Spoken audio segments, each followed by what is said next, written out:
Est-ce qu'on peut dire qu'il a cohabité? Est-ce qu'on peut parler d'exil? D'exil volontaire, mais il n'a jamais été exilé. Mame El Hadji xam nga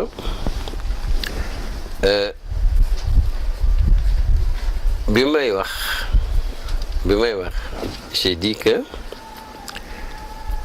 la seule raison de son exil, c'est qu'il voulait que ses enfants abandonnent pratiquement l'école arabo-islamique pour aller s'instruire dans les écoles publiques. Et lui, il craignait pas la langue, mais le message que la langue véhicule. La civilisation, la culture occidentale. À cette époque, c'était une culture de domination ou d'assimilation, on peut dire. C'est-à-dire, mais il n'était pas contre la langue française. Mais cette langue était la langue des colonisateurs, sa littérature travaillait pour ça. Et un dominateur ne prête jamais, ne donne jamais de force au dominé, c'est pas possible. C'est pour cela ils ont voulu, avec l'appui d'autres qui lui voulaient du mal, ils ont voulu que ses enfants et ses lieutenants soient des élèves dans les écoles publiques. Ça allait changer tout à fait son stratégie. Pour cela, il a préféré s'exiler pendant 10 ans, continuer son message, sa mission en Gambie, avec les Gambiens et les Sénégalais qui le rejoignaient.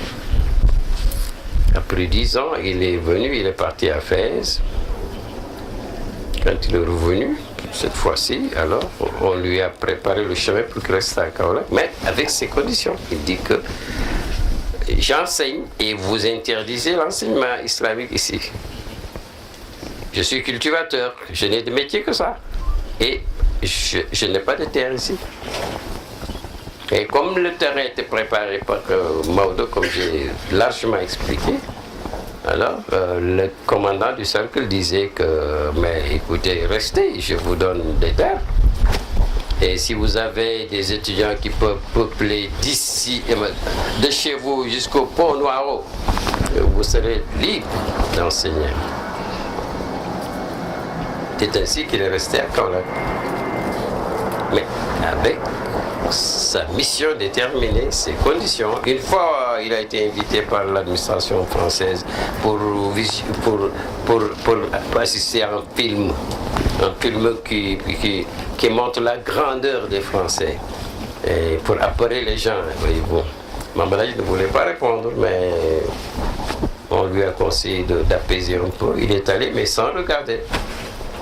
Il avait un élève à ses côtés qui lui comptait les 1000 de ses Salatul Fatih et lui il continuait.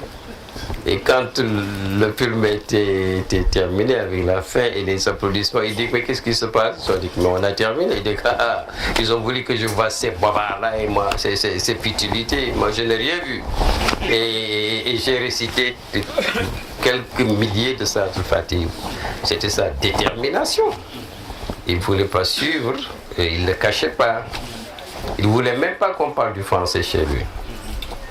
C'est ça. Parce que cette mission dictait cette franchise, cette détermination. Mais la situation, une fois sauvée, alors ses petits-enfants sont dans les écoles. Et je crois qu'il a réussi. Donc, il a 6 cohabitations avec la liberté de choix et de réserver à sa communauté les intérêts de l'islam, voyez-vous. Donc il a cohabité. Mais si c'est pour dire qu'il a un peu suivi ou il a changé ou il a cherché de s'accommoder avec la politique des Français, non. Bon. je crois que Thierno Diallo Fouta Dialli, Ibrahim Diallo, Alpha Ibrahim Diallo, c'est son initiateur. On peut corriger si c'est pas ça. Alors, mais celui-là n'avait pas d'autorisation généralisée. Il était limité. On ne pouvait pas faire des moukhadam en apprendre finir. Parce que Mamala a dit que je lui ai demandé si je forme des étudiants, si j'éduque des gens qui sont aptes pour eux aussi diriger des groupements et des communautés. Qu'est-ce que je fais? Dès que je n'ai jamais posé la question à mon chef, à mon initiateur, mais je sens honnêtement que tu ne dois pas te limiter dans ce que je t'ai donné, il faut chercher autre chose. Ainsi qu'il est allé à Fès. Il a trouvé là-bas le restant des grands. Arbil Mohib, Taïb Soufiani, Soukairi, Mohamed Soukairi, tout le monde. Il a ramassé tout ce qu'il était là-bas. Ce qu'on a dit et ce qu'on n'a pas dit. C'est pour cela, je crois que Mawala dit. J'en ai détaillé beaucoup d'anecdotes et beaucoup de vérités. Je ne sais pas si tu as suivi. Sinon, essayez de...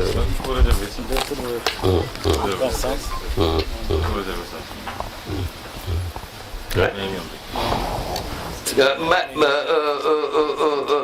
Mamadou a lutté, mais à sa façon.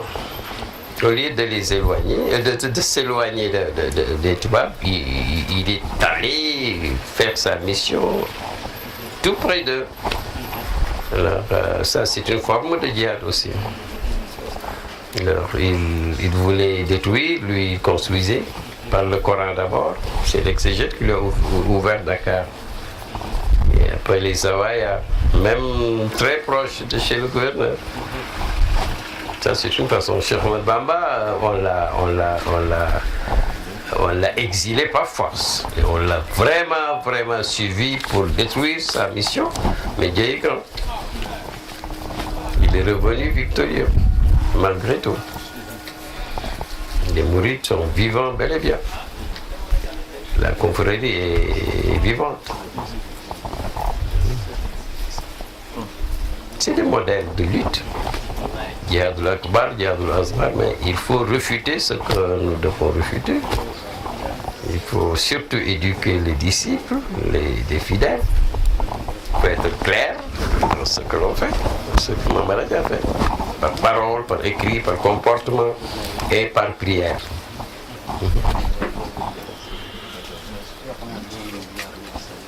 Ne voyez pas de faire désister.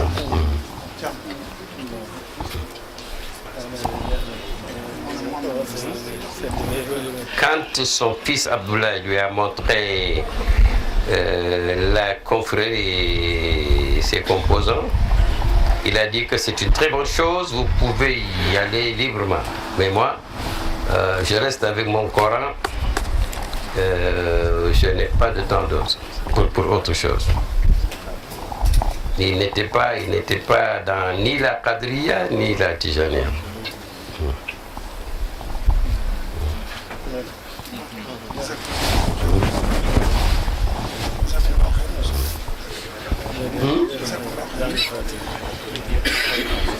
Ah, non. Loin s'en faut. C'est qu'une langue, il faut en parler quand même. C'est pas tabou.